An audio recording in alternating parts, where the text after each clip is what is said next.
Bismillahirrahmanirrahim. Assalamualaikum dan selamat sejahtera. Selamat datang ke forum kita hari ini yang bertajuk Cabaran dan Tanggungjawab Guru dalam menangani isu kod etika dan perundangan pendidikan di negara kita, iaitu Malaysia. Pertama sekali saya akan mula memperkenalkan 3 barisan panel kita yang berpengalaman luas dalam pendidikan dan bidang perundangan. Panel pertama ialah Ustaz Muhammad Firdaus bin Muhammad Syahir. Beliau merupakan guru tahfiz di sekolah di SMK Mahat Muar. Seterusnya panel kedua ialah Ustaz Muhammad Zakiuddin bin Hanafi. Beliau juga merupakan guru tahfiz di SMK Mahat Muar. Manakala panel ketiga merupakan Ustaz yang bernama Muhammad Abuza bin Nur Zahid. Beliau merupakan guru KKQ, iaitu guru kelas kemahiran Al-Quran di Sekolah Menengah Agama Bukit Siah Pontian. Baiklah, saya sudah memperkenalkan ketiga panel-panel kita yang sangat hebat dan berpengalaman luas dalam bidang perundangan dan etika perguruan ini. Mari jadi kita akan terus kepada forum kita hari ini yang saya ulang lagi sekali bertajuk Cabaran dan Tanggungjawab Seorang Guru dalam menangani isu kod etika dan perundangan pendidikan di Malaysia. Soalan saya tujukan kepada panel pertama iaitu Ustaz Muhammad Firdaus bin Muhammad Syahir. Ustaz, sedia Ustaz? Sihat? Alhamdulillah sihat insya-Allah. Alhamdulillah. Nampaklah muka sihat tu. Seterusnya Ustaz Firdaus, boleh Ustaz jelaskan apakah kod etika utama yang perlu dipatuhi oleh seorang guru di Malaysia? Dipersilakan Ustaz untuk memberikan pandangan. Baik, terima kasih diucapkan kepada Ustazah Nabila selaku moderator kita pada hari ini. Bismillahirrahmanirrahim. Alhamdulillahirabbil alamin. Wassalatu wassalamu ala asyrafil anbiya'i wal mursalin wa ala alihi wa ashabihi ajma'in. Qala rabbi shrah li sadri wa yassir li amri wahlul 'uqdatam min lisani yafqahu qawli, amma ba'du. Jadi yang dihormati saudari Ustazah Nabila Huda binti Nedi selaku moderator kita pada malam ini. Seterusnya yang dihormati juga barisan rakan-rakan panel Ustaz Muhammad Zakiuddin bin Hanafi dan Ustaz Muhammad Abuza bin Nur Zahid dan serta hadirin hadirat yang dirahmati oleh Allah sekalian. Jadi alhamdulillah, insya-Allah kita teruskanlah dengan soalan daripada moderator kita iaitu berkenaan dengan apakah kod etika ataupun apakah orang kata panduan utamalah dalam kita sebagai seorang guru di Malaysia terutamanya, bagaimana untuk kita apakah yang kita perlu ketahui sebagai seorang guru. Kod etika, bila sebut kod etika di sini dia merujuk kepada apa? Merujuk kepada apa yang kita kena buat secara formalnya, formaliti kita lah untuk menunjukkan profesionalisme kita sebagai seorang guru di Malaysia ini. Jadi secara umumnya kita tahu konsep guru ialah seorang pendidik yang di mana kita mendidik anak bangsa kita terutamanya. Jadi bila kita sebut mendidik, bukan semata-mata kita mengajar akademik, kita mengajar apa-apa yang perlu dipelajari dalam kurikulum dan sebagainya, tetapi lebih besar daripada itu. Contoh seperti adab, sahsia, integriti dan juga personaliti orang itu. Jadi dengan kita membentuk murid secara holistik seperti mana yang digariskan dalam falsafah pendidikan kebangsaan, maka wujudnya satu kod etika yang perlu kita patuhi sebagai seorang guru di Malaysia. Mudah fahamnya, bila kita dah dimasukkan di dalam penjawat awam seperti guru ataupun nama jawatan kita secara rasminya ialah Pegawai Perkhidmatan Pendidikan, PPP. Grade DG kan, grade DG 9, kalau sekarang DG 9 lah. Atau sebelum ni DG 41. Jadi bila kita dah sign kontrak, bila kita dah meletakkan diri kita posisi sebagai pegawai perkhidmatan pendidikan, jadi terdapat beberapa kod etika yang perlu kita patuhi. Secara mudahnya, apa yang telah digariskan oleh Kementerian Pendidikan Malaysia antaranya 3 bidang ataupun 4 perkara utama yang digariskan oleh pihak Kementerian Pendidikan dalam menonjolkan profesionalisme guru melalui kod etika yang utama. Yang pertama ialah berkenaan dengan integriti. Bila sebut integriti di sini, maksudnya bagaimana kita sebagai seorang guru menjaga amanah kita. Amanah kita kat sini macam saya selalu ditekankan oleh pihak pentadbiran di sekolah kami ini, di mana mereka selalu menggariskan bahawa seorang guru itu perlu mematuhi setiap apa yang digariskan oleh pihak kementerian yang telah di-endorse ataupun telah diterbitkan dalam surat berkeliling. Seperti contoh peraturan pemakaian ataupun contoh lagi waktu bekerja dan sebagainya. Mudah faham, kita dibayar gaji untuk kita patuh dan gaji kita itu berdasarkan kerja yang telah ditetapkan. Contoh paling mudah, kalau contoh guru tahfiz. Guru tahfiz perlu masuk kerja sebelum 7 pagi ataupun pada 7 pagi lah paling lambat sehingga 2:30 petang. Jadi waktu bekerja itu kita kena berada di tempat bekerja, melainkan kalau ada pengecualian, contoh MC dan sebagainya, itu kita lain lah kan, kita cerita lain. Jadi pematuhan waktu itu adalah berdasarkan apa yang dibayar oleh kita. Jadi itu yang menunjukkan integriti kita, amanah kita. Kita dibayar oleh kerajaan dengan menggunakan wang, cukai rakyat dan sebagainya, hasil kutipan daripada orang lain dan dibayar kepada kita sebagai penjawat awam yang berkhidmat untuk mereka dan perkhidmatan kita dalam bidang pendidikan. Jadi terutamanya integriti kita dari sudut personality kita, menjaga masa dan sebagainya. Yang kedua pula, berkenaan dengan integriti hak kita punya pelanggan. Apa pelanggan kita sekarang? Antara pelanggan utama kita ialah murid. Kalau bila sebut perkhidmatan ni, kita ada yang memberi perkhidmatan, yang menerima perkhidmatan. Yang memberi perkhidmatan kita lah, iaitu pegawai perkhidmatan pendidikan, guru.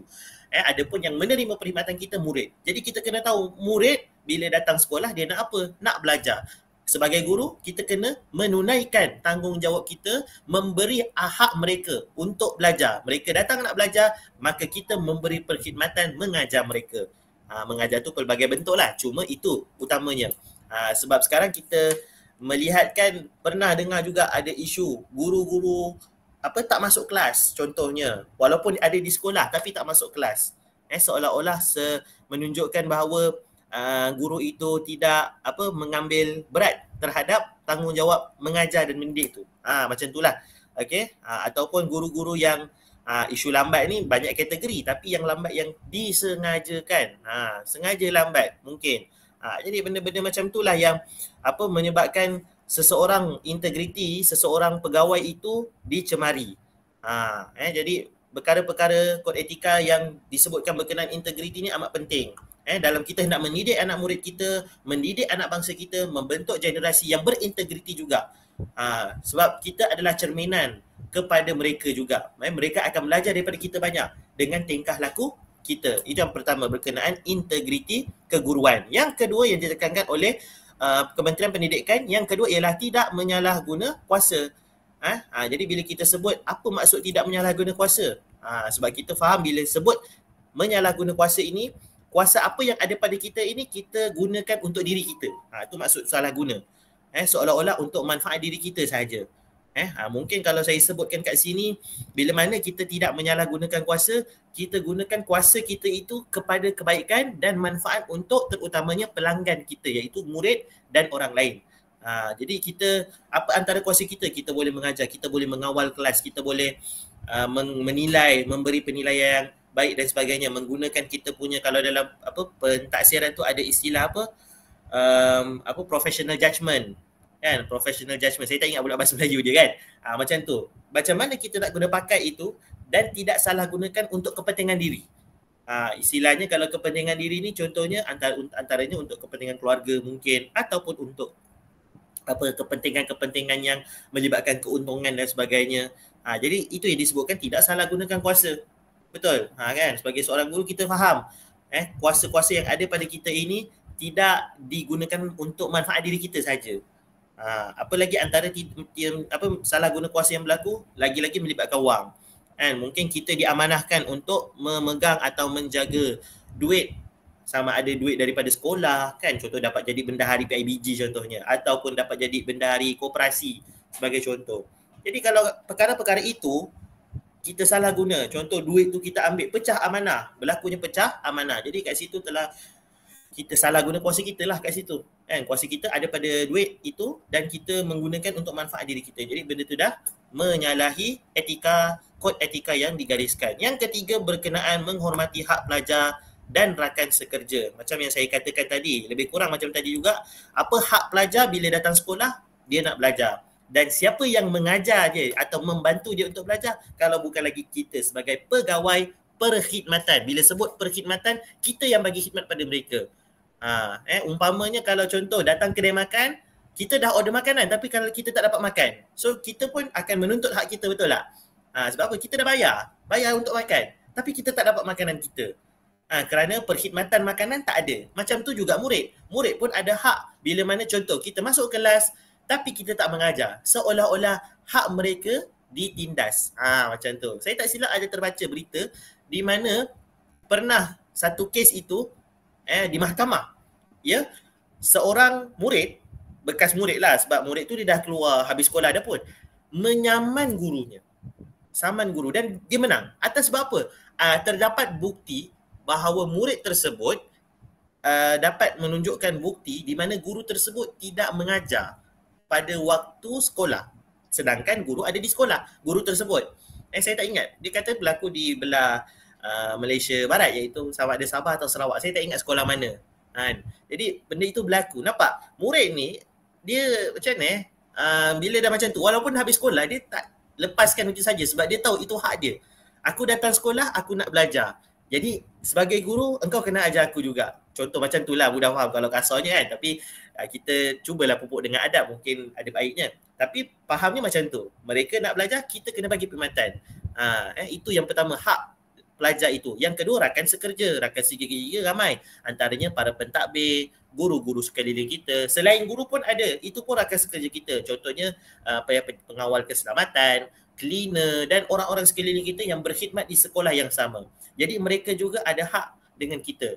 Kan, antara hak-hak tugas, hak tanggungjawab dan sebagainya. Benda-benda itu yang kita perlu jaga dan kod etika itu digariskan oleh KPM sebagai satu panduan kepada guru-guru dalam pelaksanaan tugas dan amanah yang diberikan. Yang terakhir, menjaga rahsia rasmi. Ini paling utamalah bila mana kita terlibat dalam perkhidmatan awam di negara kita, banyak rahsia rasmi yang kita perlu jaga dan patuh kerana kita adalah penjawat awam yang banyak tahu maklumat negara kita. Kita ni umpama orang kata apa? Umpama data dalam negara kita. Bila ada negara-negara lain ataupun kuasa-kuasa lain yang eksploitasi kita terutamanya untuk mendapatkan maklumat-maklumat, jadi kitalah antara orang-orang yang dicari kerana kita terlibat dalam perkhidmatan awam. Kita ada dalam sistem, kita melalui sistem negara ini dan kita juga merupakan penjaga dan pengawal negara ini. Walaupun kita bukan tentera, walaupun kita bukan polis, kita bukannya orang-orang yang ada senjata, tapi kita menjaga negara kita daripada kuasa-kuasa luar dengan apa?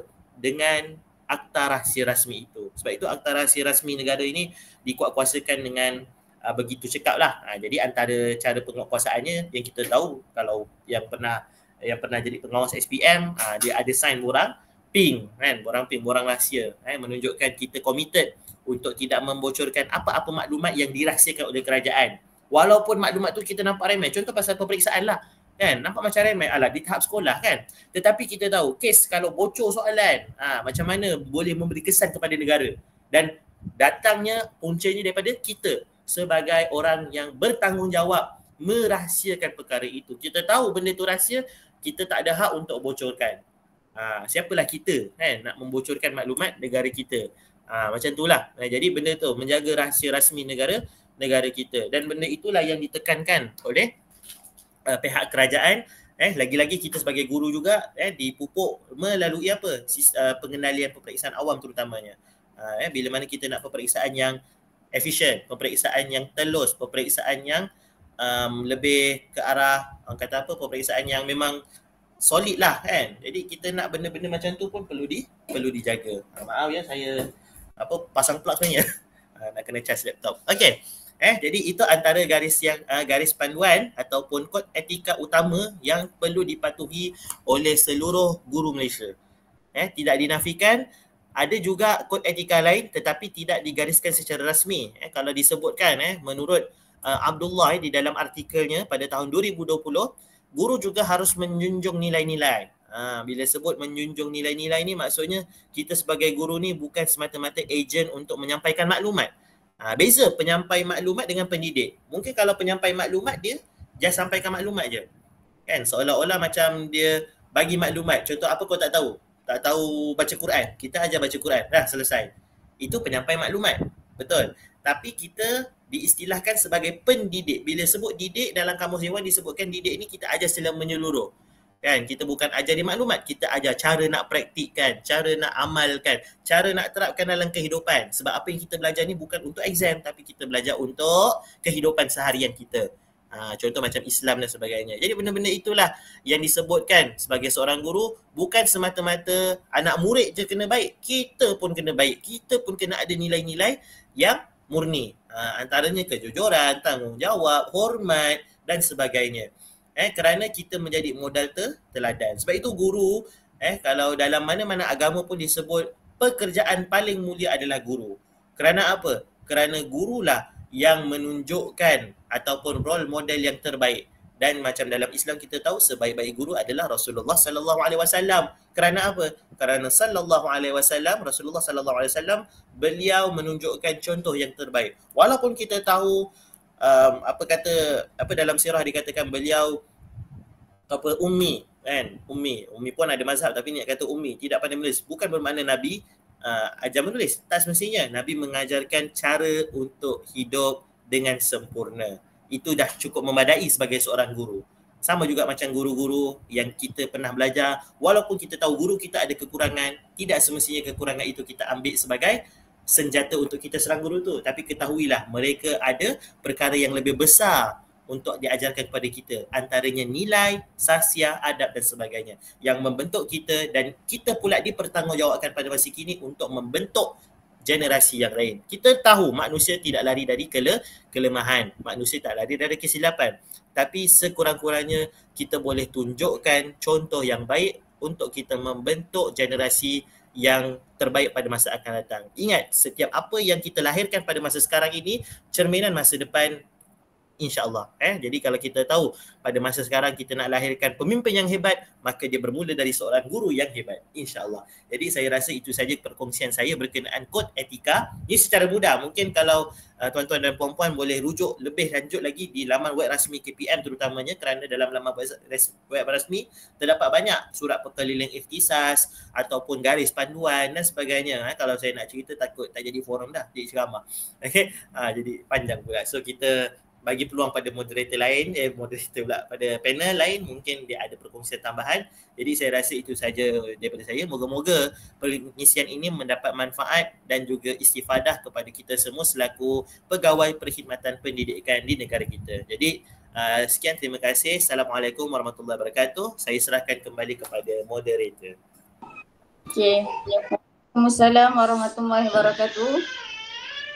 Okey, terima kasih kepada Ustaz Muhammad Firdaus atas penerangan tentang kod etika utama yang perlu dipatuhi oleh seorang guru di Malaysia.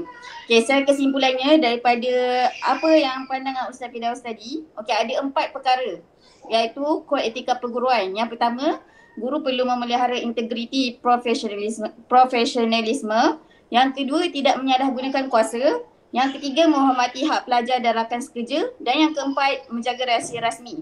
Ini adalah kenyataan yang dikeluarkan sendiri oleh Kementerian Pendidikan Malaysia pada tahun 2021. Okey, seterusnya saya memetik kata-kata seorang kiai di Indonesia. Lebih kurang beginilah ayatnya. Kiai tersebut berkata, sekiranya guru cuma mentransfer ilmu pengetahuan, ChatGPT, Google, banyak alat teknologi moden boleh mencontohi guru. Malah lebih baik daripada itu. Tetapi sekiranya guru memilih untuk mentransfer adab dan akhlak dan tingkah laku, itu tidak akan didapati di Google ataupun ChatGPT.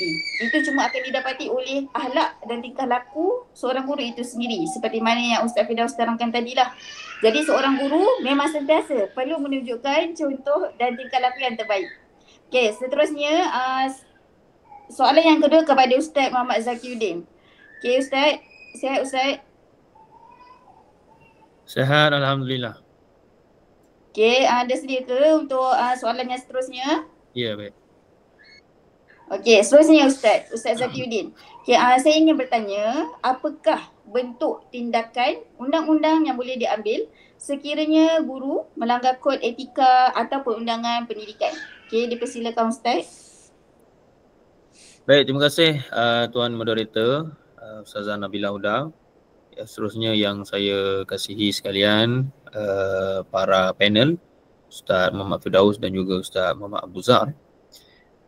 Dan berkenaan dengan soalan yang diajukan kepada saya, apakah bentuk tindakan undang-undang yang boleh diambil sekiranya guru itu melanggar kod etika dan ataupun perundangan pendidikan, seperti yang diterangkan oleh Al-Fadhil Ustaz Muhammad Firdaus sebentar tadi, yang panjang lebar, yang begitu syarat dengan maklumat-maklumat berkaitan dengan kod etika perguruan ini. Jadi berkenaan dengan soalan saya ini, yang diajukan ini, dia sekiranya guru ini melanggar kod etika ataupun perundangan pendidikan, jadi terdapat beberapa bentuk tindakan undang-undang dan juga tata tertib yang boleh diambil lah terhadap guru tersebut, bergantung kepada tahap kesalahan yang dilakukan. Okey, kita ringkaskan. Yang pertama, boleh diambilkan tindakan tata tertib ataupun disiplin. Bukan pelajar saja yang ada tindakan disiplin, tata tertib, malah guru juga ada tindakan disiplin. Tindakan disiplin ini boleh diambil oleh pihak sekolah, juga Pejabat Pendidikan Daerah PPD dan juga Jabatan Pendidikan Negeri JPN, ataupun Kementerian Pendidikan Malaysia KPM sendiri, bergantung kepada serius atau tak serius kes tersebut. Kalau kita lihat kes-kes yang berlaku setakat rotan pun kadang-kadang berlaku sehingga kes polis, melibatkan polis. Dan tetapi boleh juga pihak sekolah menyelesaikan masalah ini secara dalaman. Antara tindakan tata tertib yang boleh dikenakan, amaran bertulis. Pertama, amaran bertulis, bagi bertulis dulu amaran. Kemudian berhak juga untuk ditegur secara lisan. Tak jalan juga, boleh juga kita buat tindakan dengan potong gaji. Potong gaji tak jalan juga, turunkan pangkat dia. Contoh daripada DG 44 kepada DG 41. DG 10 kepada DG 9. Kemudian digantung tugas. Bila dah gantung ni dah jam. Individu-individu yang digantungkan kerja, jam. Sebab perkara yang perlu dijaga dalam kehidupan kita, perlu sayang, ialah pekerjaan. Sebab kalau hilang kerja, kita akan hilang pedoman kita. Kita bukan hilang Quran dan Sunnah, tetapi kita hilang kita punya kerja, hilang sumber pendidikan, hilang sumber kewangan kita dan bermacam-macam lagi akan berlaku. Kemudian last sekali, dibuang kerja, ditamatkan perkhidmatan. Itu yang pertama. Bagi yang kedua, kita juga boleh buat tindakan perundangan sivil atau jenayah. Jika pelanggaran melibatkan kesalahan sisi undang-undang negara, bukan hanya tata tertib, malah tindakan undang-undang juga boleh diambil. Yang pertama, berlakunya tindakan jenayah. Guru melakukan kesalahan jenayah, penderaan fizikal atau seksual terhadap murid, gangguan seksual, rasuah, pecah amanah atau penipuan kewangan sekolah. Ini banyak berlaku. Tadi pun dah diberikan contoh. Tindakannya apa? Kita boleh buat laporan polis, siasatan dan pendakwaan oleh pihak berkuasa, PDRM ataupun SPRM berkaitan dengan duit, hukum penjara, denda atau kedua-duanya. Baik, itu bagi tindakan jenayah. Apa pula tentang tindakan sivil? Sivil ni contohnya jika guru itu cuai hingga menyebabkan kecederaan kepada pelajar. Contohnya tengah kelas PJ kan, pendidikan jasmani. Tiba-tiba contoh kes seorang pelajar ni main hoki. Bila dia main hoki, kawan ni dia nak pukul bola hoki tersebut, dia hayun, dia tak nampak kawan sebelah kanan dia. Bila dia hayun tu, kayu hoki tu terkena dekat hidung kawan dia. Tetapi cikgu tak buat tindakan pergi klinik untuk selamatkan pelajar tersebut. Ni ibu bapa boleh saman guru ataupun pihak sekolah, ataupun kita buat tuntutan ganti rugi. Saya bagi contoh tadi tu sebab saya yang kena dengan kayu hoki tu ya. Baik, yang ketiga, kita juga boleh buat tindakan oleh lembaga tata tertib pendidik perkhidmatan awam. Lembaga tata tertib perkhidmatan awam. Guru ni penjawat awam. Oleh itu, kita semua ni, kalau kita jadi guru, tertakluk kepada peraturan-peraturan pegawai awam ataupun kita katakan kelakuan dan tata tertib 1993. Belum lahir lagi agaknya. Dah ada dah tata tertib ni. Kemudian jika didapati bersalah boleh dikenakan tindakan termasuk diberhentikan atau diturunkan pangkat. Yang keempat, tindakan oleh majlis profesional.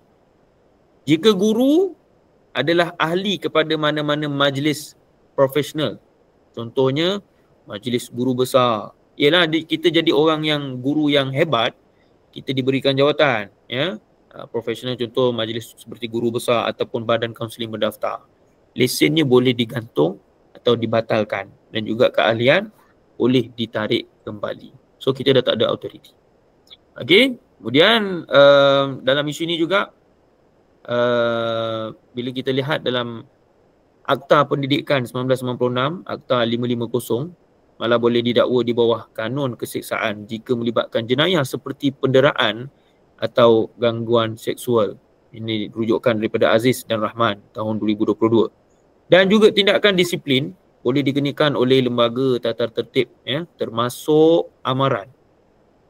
Ya, ini lembaga tata tertib ni maknanya yang paling atas lah, pergantungan ataupun pemecatan. Baru-baru ini terdapat juga kes guru ini disiasat di bawah Seksyen 509 Kanun Keseksaan kerana menghina maruah pelajar. Ini juga menunjukkan betapa seriusnya pelanggaran etika. Ini juga kita dapat rujukan daripada Harian Metro pada tahun 2023. Maka jelaslah di sini sebarang tindakan yang menyalahi kod etika sebagai perguruan boleh diambil tindakan, ya. Jangan kita ingat dalam pekerjaan sebagai seorang guru kita boleh menghukum pelajar saja, ya, pelajar saja yang salah. Guru tak pernah salah. Kadang-kadang kalau kita jadi warden, guru pelajar saja yang salah. Guru tak pernah salah. Kadang-kadang warden pun hilang, warden pun tak menjaga asrama dengan baik, tak menjaga pelajar dengan baik, tiba-tiba pelajar juga yang kena, ya. Jadi kita sepatutnya saling bekerjasama antara satu sama lain, saling ingat mengingati supaya perkara-perkara ini tidak lagi berlaku, ya. Mudah-mudahan apa yang saya sampaikan ini dapat diambil iktibar oleh kita semua. Yang paling dekat telinga saya, mudah-mudahan saya tidak terhindar daripada perkara-perkara ini dan semoga kita semua diberikan keamanan dan keselamatan dunia dan akhirat. Terima kasih. Okay, sama-sama. Terima kasih juga kepada Ustaz Zakiuddin atas penjelasan yang panjang lebar tentang tindakan undang-undang yang boleh diambil sekiranya guru melanggar kod etika atau perundangan pendidikan. Okay, seperti mana yang kita tahu kan ataupun sedia maklum, kod etika ataupun perundangan pendidikan ni sentiasa berubah mengikut zaman. Kalau macam dulu, mak ayah kita pergi sekolah, cikgu, mak ayah yang suruh, mak ayah kita pergi sekolah kan. Datuk ataupun nenek kita akan suruh cikgu pukul lah anak saya kalau dia buat salah. Dia yang membenarkan ataupun menggalakkan. Tapi kalau zaman sekarang, cikgu jangan berani-berani nak pukul anak saya. Macam tu. Dia berbeza mengikut zaman. Sebab itulah betul lah kan kata Saidina Umar kan. Didiklah anak mengikut zaman. Okay, sama juga kalau yang sekarang ni, ini berkaitan guru. Tapi yang kalau isu semasa tentang murid, saya baru tahulah yang rupanya kita kan SK, SMK, SMKA. Apa lagi? SMA. Okay.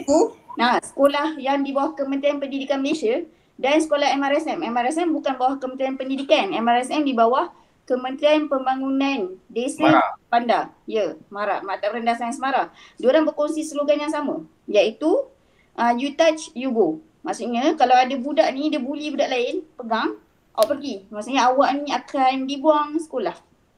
Dia tak, kadang-kadang dia bukan istilahnya dipanggil buang sekolah tau. Pengetua ataupun pentadbir, dia akan panggil budak ni dan dia disarankan untuk berhenti daripada sekolah. Sebab kalau buang sekolah, nampak macam nanti dekat sijil, kesannya akan jadi buruk kan. Okay. Ya, betul. Jadi dia akan disyorkan lah ataupun dinasihatkan untuk berhenti. Okay, kalau untuk budak pun dah macam tu, you touch, you go. Kalau untuk cikgu apatah lagi kan. Sebab kita dibayar gaji. Pelajar tidak dibayar gaji. Mak ayah diorang ni membayar cukai untuk suruh kita ni bekerja dan berkhidmat untuk anak diorang. Untuk anak mereka lah. Jadi sebetulnya lah, sebab itulah penting ada tindakan undang-undang. Sebab kadang-kadang ada guru perkhidmatan awam ni dia ambil sambil lewa ataupun tak kisah tentang tanggungjawab dia. Asalkan dapat gaji setiap tahun, tak kisahlah nak belajar ke tak, asalkan dapat gaji. Sebab adab budak sekarang pun boleh tahan jugalah. Jadi guru pun kena tinggikan kesabarannya. Okey, seterusnya kepada panel ketiga pula iaitu Ustaz Abuzar. Sihat Ustaz Abuzar? Alhamdulillah sihat. Ya, dengan suara pun tahu dah sihat. Okey, Sihat. Sihat, Alhamdulillah. Okey, seterusnya Ustaz Abuzar. Saya ingin bertanya, okey, tadi Ustaz Firdaus dah terangkan tentang maksud kod etika. Ustaz Zakiuddin pula dah bagi tahu tentang ada 4 kan tindakan undang-undang.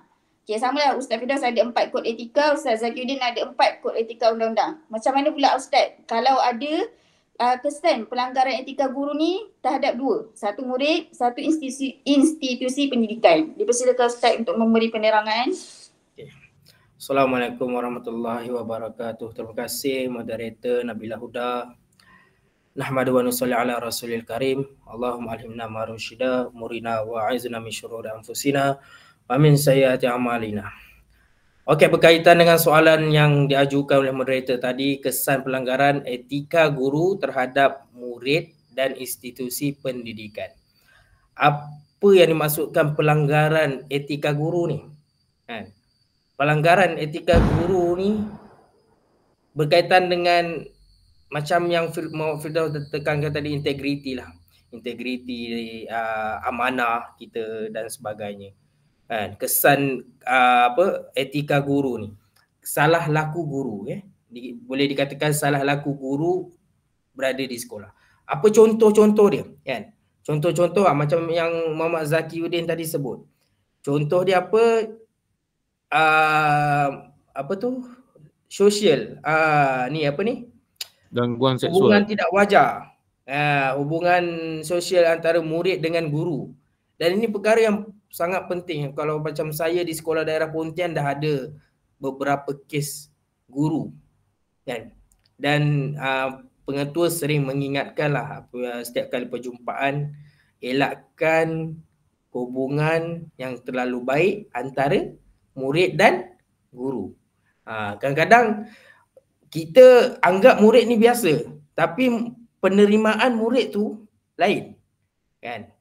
Kadang-kadang guru sendiri, murid cakap sikit dia perasan lebih. Ni pun satu masalah juga. Kan? Jadi perkara beginilah yang mula-mula sedikit demi sedikit akan lama-lama dia akan melarat. Dan bila dia melarat, dia akan jadilah hubungan yang tidak direstui. Sumbang. Sumbang mahram dan sebagainya. Dan ini sangat penting lagi kita.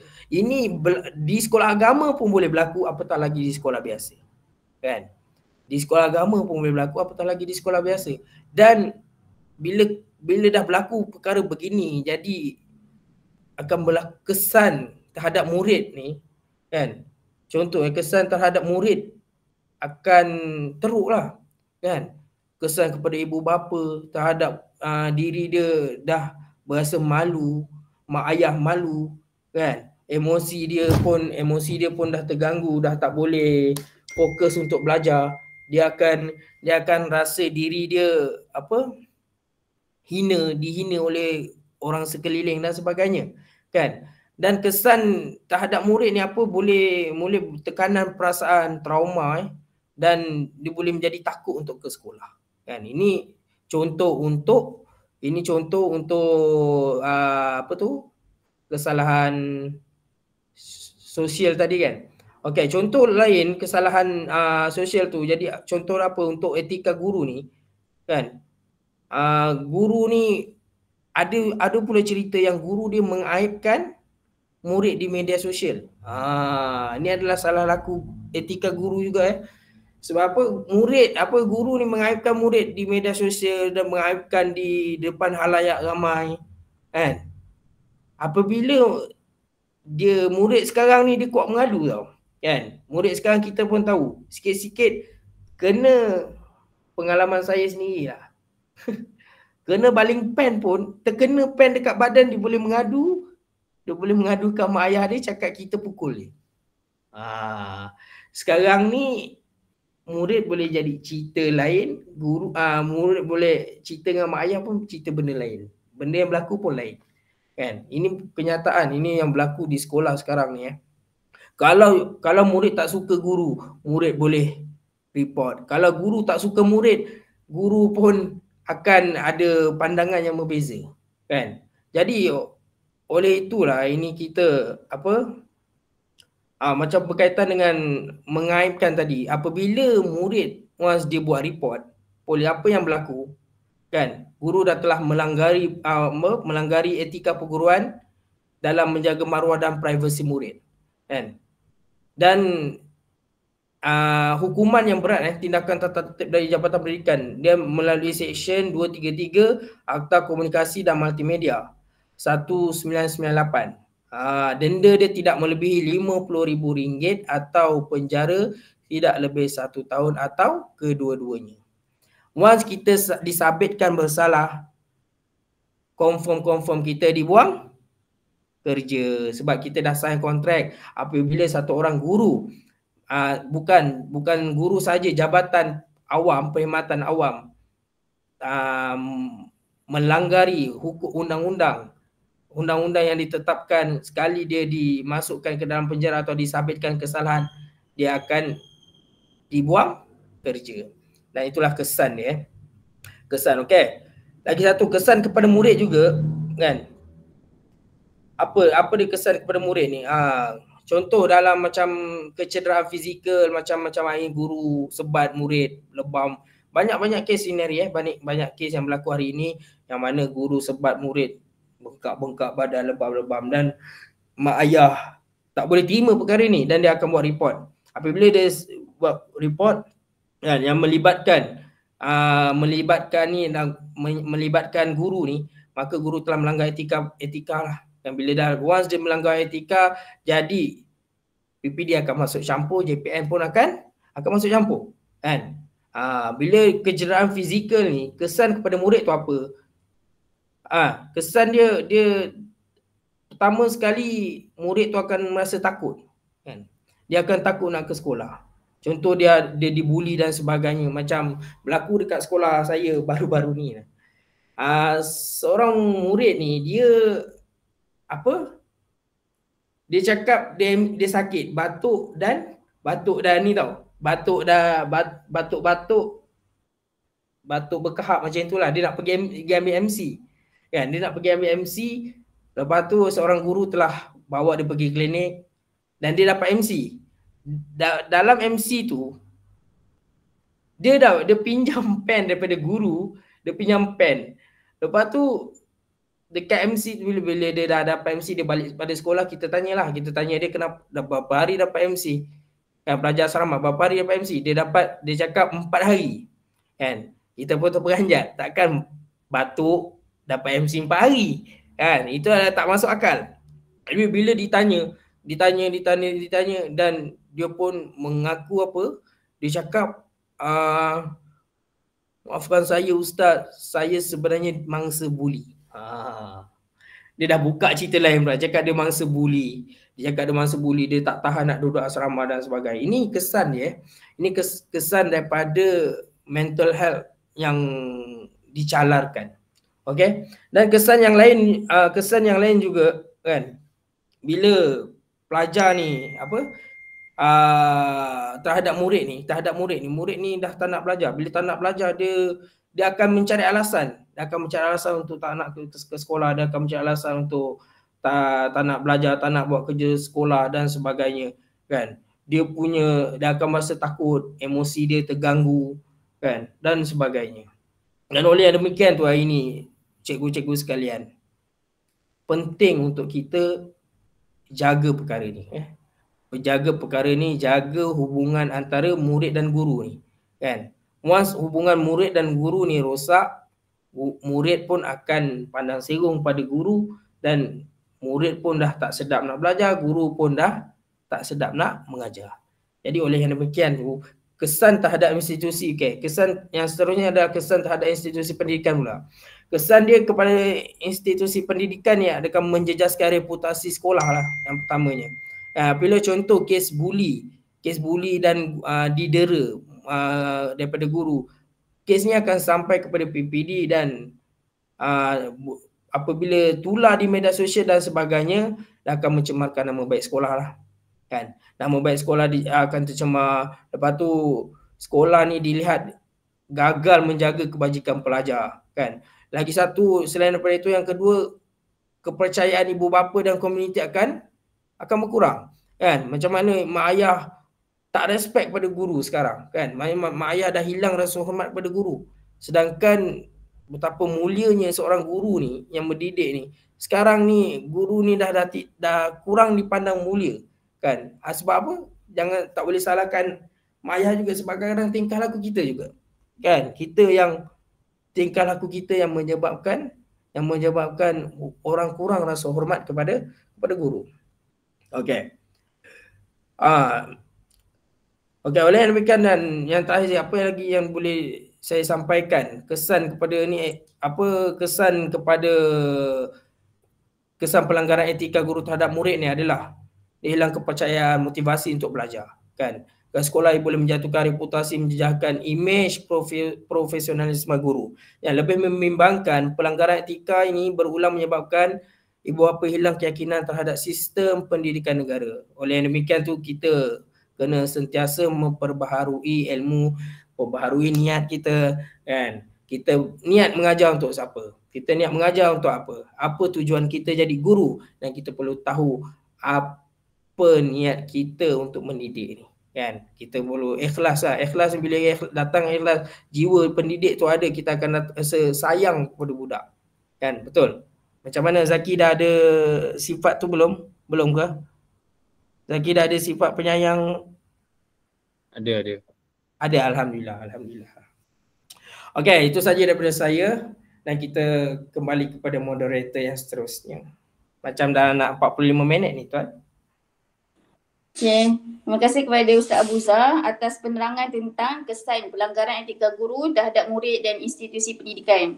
So betul lah, kalau kita ni langgar kan etika guru, maksudnya kita ni buat kerja tak betul, maksudnya tak masuk kelas. Contoh, saya bagi contoh, kita dah masuk kelas. Jadi budak ni, kesan dia budak akan tak dapat ilmu yang sepatutnya dia dapat.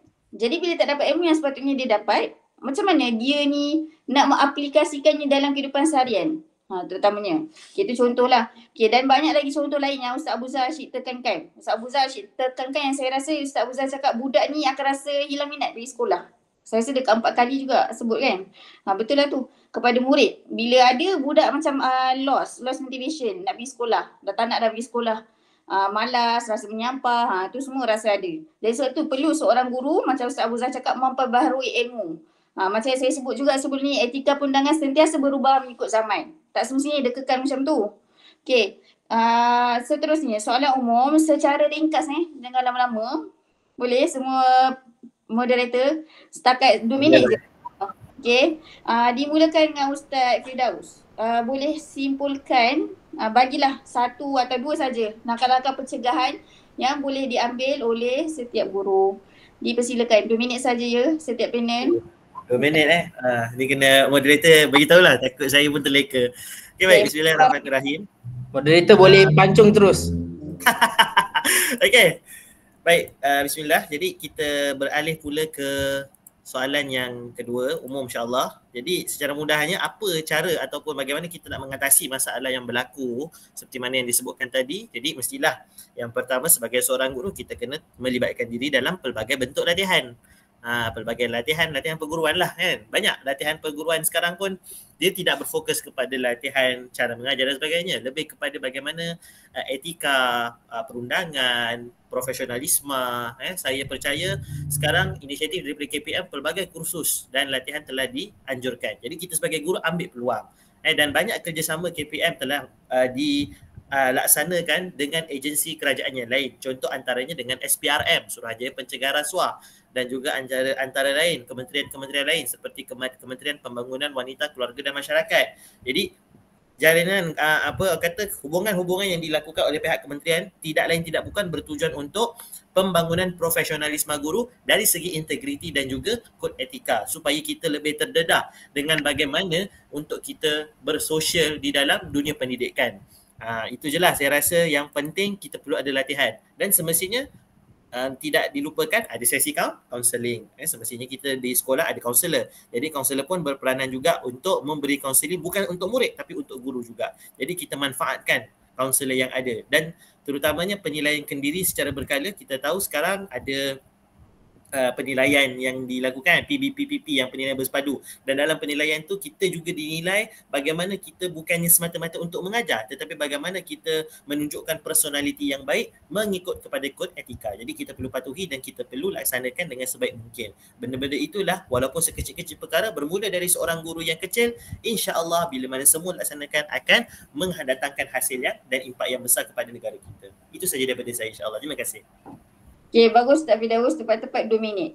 Okay, seterusnya Ustaz Zakiuddin boleh 2 minit saja ya Ustaz. Terus kepada langkah-langkah pencegahan yang boleh diambil oleh guru. Dipersilakan. Bismillahirrahmanirrahim. Jadi langkah yang boleh diambil, yang pertamanya kekalkan kesabaran. Kekalkan kesabaran. Ya ayyuhalladzina amanu sabiru wasabiru warabitu wattaqullaha la'allakum tuflihun. Orang yang bersabar ni insya-Allah dia akan berjaya. Kemudian yang keduanya kita anggaplah semua perkara ini sebagai sementara saja. Kasih sayang yang datang sementara, anak murid yang datang pun sementara. Apa yang penting kita pahatkan dan sematkan dengan ilmu yang bermanfaat. InsyaAllah berpanjangan pahala kita seperti guru-guru tahfiz, satu huruf digandakan dengan 10 kali ganda pahala. Ya. Kalau alif lam lam ha dapatlah 40. Setiap hari pelajar-pelajar kita solat, membaca Al-Quran, mengulang, tak dapat tasmik, mengulang lagi, maka berganda-gandalah pahala itu kepada kita. Usah dibiarkan perkara-perkara yang negatif tu masuk ke dalam diri kita. Fokus dengan masa depan kita. Mudah-mudahan kita berjaya dunia akhirat. Terima kasih. Okay, terima kasih Ustaz Zaki. Ya betul. Sebab orang guru perlu ada sifat sabar yang sangat tinggi. Terutamanya dalam mendepani generasi masa kini. Iaitu generasi Alpha. Okay, seterusnya Ustaz Abu Zar 2 minit saja dipersilakan. Apakah langkah-langkah pencegahan yang boleh diambil? Okey. Langkah pencegahan untuk guru-guru ni kita perlu ada budaya profesionalisme yang siap antarakan guru lah. Yang ni penting lah, kerjasama antara guru ni sangat penting. Kan kita perlu wujudkan suasana harmoni kan antara guru ni. Dan kadang-kadang kita boleh buat kerja seorang, orang lain tak boleh faham kerja kita. Kan kadang-kadang orang lain boleh buat kerja, kita pun tak boleh faham cara kerja dia. Jadi penting untuk kita orang panggil give and take lah kan, penting. Kalau cara dia macam ni kita raikan cara dia kan, kalau cara dia macam ni kita raikan kan. Bila kita tak ada semangat meraikan rakan-rakan ni, maka takkan timbul pergaduhan dan sebagainya. Dan seterusnya ni program mentor-mentee untuk guru baru kan, dan guru yang berisiko tinggi macam Zakiuddin ni, masya-Allah, guru yang hebat ya. Guru yang hebat ke guru yang berisiko tinggi saya pun tak pasti. Tapi sekolah kita ada program mentor-mentee kan, kita punya mentor lah. Kalau apa-apa kekurangan daripada kita, ketidakfahaman, contoh nak buat RPH pening, perlu rujuk pada mentor kan. Kadang kes banyak guru baru ni RPH tak siap, memang problem. Okey, jadi oleh sebab tu ini penting untuk kita kerjasama kan. Yang baru, yang lama kita kerjasama dan kita raikan pendapat masing-masing. Nah, itu sajalah daripada saya. Sekian, terima kasih. Ya, Alhamdulillah. Terima kasih kepada ketiga-tiga panel atas penggulungan yang sangat baik. Lebih 2 minit, kurang 2 minit dan tepat 1 minit. Okey. Terima kasih banyak kepada akhir sekali saya nak buat kesimpulan. Okay, Ustaz Muhammad Firdaus tadi terangkan tentang 4 kod etika, betul kan Ustaz? Okey, seterusnya Ustaz Zaki juga terangkan tentang 4 akta kan yang akan diambil. Ada kod etika undang-undang lah terhadap guru ada 4. Okey, Ustaz Abu Zah pula. Asyik sebut 4 kali je tentang budak ni jadi kesan pelanggaran etika kod guru ni. Budak ni asyik rasa tak semangat pergi kelas. Okey, so sebenarnya keempat-empat ni ada Ada masalah dengan saya ke? tak, bukan. Keempat-empat ni ada kaitan ke? Jangan sebut isteri 4 pula ya. Okey, so kesimpulannya untuk hari ini kita sebagai para pendidik kena berkhidmat semestinya lah dengan ikhlas kan. Tadi saya sebut dengan ikhlas, dengan sabar dan mengikut etika dan undang-undang yang telah ditetapkan. Okey, akhir sekali terima kasih kepada semua panel atas pandangan yang sangat bernas dan terima kasih kerana menerima jemputan untuk menyertai forum yang bertajuk cabaran dan tanggungjawab guru dalam menangani isu kod etika dan perundangan pendidikan di Malaysia. Terima kasih banyak.